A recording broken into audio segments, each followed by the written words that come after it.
ভাই হচ্ছে আমাদের। আমি এটা 5 দিন করতেছি আর সপ্তাহখানেক আমার লাগবে। আর উনি আসলে আমার কাছে তেলের খাজাটা আমার পছন্দ। অনেক সুন্দরভাবে কাজ করতেছে নিজের মনে। সাংগঠনিক খুবই ভালো লাগতেছে এবং আমরা তার জন্য দোয়া করছি, তার জন্য অনেক প্রতীক্ষায় আছি আমরা। তিনি যে এতদিন ছিলেন, আল্লাহ পাক তাকে নিয়ে আসলো, এই জন্য আমরা শুকরিয়া আদায় করতেছি আল্লাহর পাকের দরবারে, আলহামদুলিল্লাহ। তো ফ্যামিলি থেকে তো দেখাশোনা করতেছে সম্পূর্ণ আমাদের সাংগঠনিক ভাবেই ইয়া হচ্ছে। রংপুরের যে জেলা সংগঠন আছে তারা দেখাশোনা করতেছে এবং তারা সবকিছু দেখাশোনা করতেছে। আর বদজ থেকে যারা সাংগঠনিক ভাইয়েরা আছে তারাও আসি দেখাশোনা করতেছে। ফ্যামিলিতে ওনার ভাই আছে এখানে, শাহ মোহাম্মদ রুস্তম আলী, আরো আছে আত্মীয় স্বজন। ওরা তো আসার সময় পায় না, আসে এক হাতবার করে আসে দেখাশোনা জন্য। তারপর সম্পূর্ণ সাংগঠনিক ভাবে আর কি দেখাশোনা। দেশের বাইরে আছে আর ছোট মেয়ের আছে ঢাকায়, ওনার ছোট মেয়ের বাসাতেই নেই। জি, 12 থেকে আসার কথা, এজন্য আমাদের সাংগঠনিক ভাবে প্রস্তুতি গ্রহণ করা হচ্ছে এবং হ্যাঁ এ বাসায় থাকবে, উনি এখানে আসবে। এজন্যই তো এটা সংস্কার করা হচ্ছে।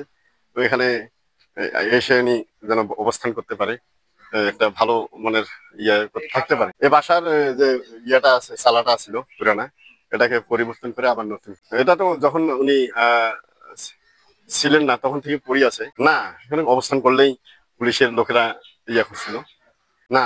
ইনশাল্লাহ আমরা মনে করতেছি না আর বাধা আসবে। আল্লাহ পাক আমাদেরকে একটা মুক্ত একটা ময়দান দান করছে, আমরা যেন এই ময়দানে কাজ করে ইসলামী বিজয়কে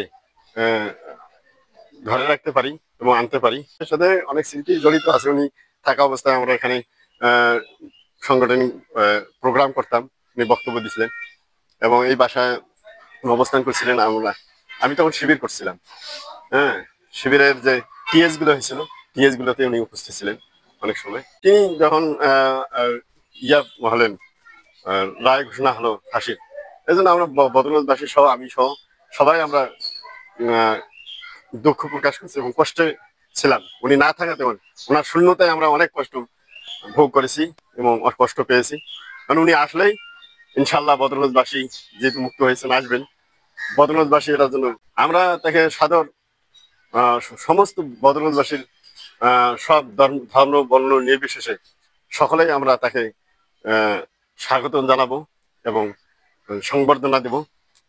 এর মাধ্যমে আমরা তাকে বরণ করে নিব ইনশাল্লাহ। সুখের স্মৃতি হচ্ছে উনি যখন আসতেন তখন প্রোগ্রাম করতেন, তখন আমাদেরকে খুব ভালো লাগতো। ওনার কথাগুলো, ওনার বক্তব্যগুলো খুব ভালো লাগতো এবং আমাদেরকে খুবই স্নেহ এবং মমতা ভরে আমাদেরকে ডাকছিলেন। এটা আমাদের জন্য খুব আনন্দদায়ক।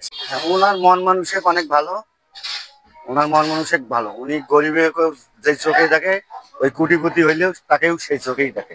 ওনার মনে কোনো অহংকার কেনা এই জিনিস নাই। ওনার ভালোর দিককে হইলে ওনার একটাই কথা বলবে, উনি হলো বুঝাবে যে নামাজ পড়ো, 5 ওয়াক্ত নামাজ পড়ো, আল্লাহর কাজ কাম করো, এটাই উনি বলবে। তাছাড়া কোনো দিক। ওনার সঙ্গে তো আমরা একসময় ভোট খেলছি। ছোটবেলার স্মৃতি কি, উনি আমার কাছে এই বদরগঞ্জে আসলে যখন ভোটের টাইমে আসতো, আমি কিন্তু বদরগঞ্জ তেলের খাজা বিক্রি করি। আর উনি আসলে আমার কাছে তেলের খাজাটা আমার পছন্দ করে, আমার প্রিয় তেলের খাজা। হ্যাঁ, এখনো বিক্রি করি। হ্যাঁ, আবার বিক্রি করবো। আমরা ওই যে গ্রামগঞ্জে মিটিং এ গেছিলাম, বুড়িডাঙ্গা আন্দোলনে সবাই গেছিলাম। তখন মানে এমনিতে আমরা এই দলে শরীর ছিলাম, কিন্তু ওইভাবে ইয়ে ছিল না আমার। এখন খুব ভালোভাবে ইয়ে আছে। জি জি, ভালো হয়েছে। তার বাসায় কাজ করতেছি, তার সংস্কারের কাজ করতেছি, স্যানিটারি টাইলসের কাজ করতেছি, ওই জন্য এই সংস্কার কাজগুলো চলতেছে। আছি তো তার বাসায় কাজ করতেছি, ইনশাল্লাহ হবে সাক্ষাৎ। আমি এটা 5 দিন করতেছি আর সপ্তাহখানেক আমার লাগবে। আশা করা যায় কাজের দ্রুত মানে গতিটা, খুঁটাই তো ওনার বাসা পাবে। অনেক সুন্দরভাবে কাজ করতেছে নিজের মনে।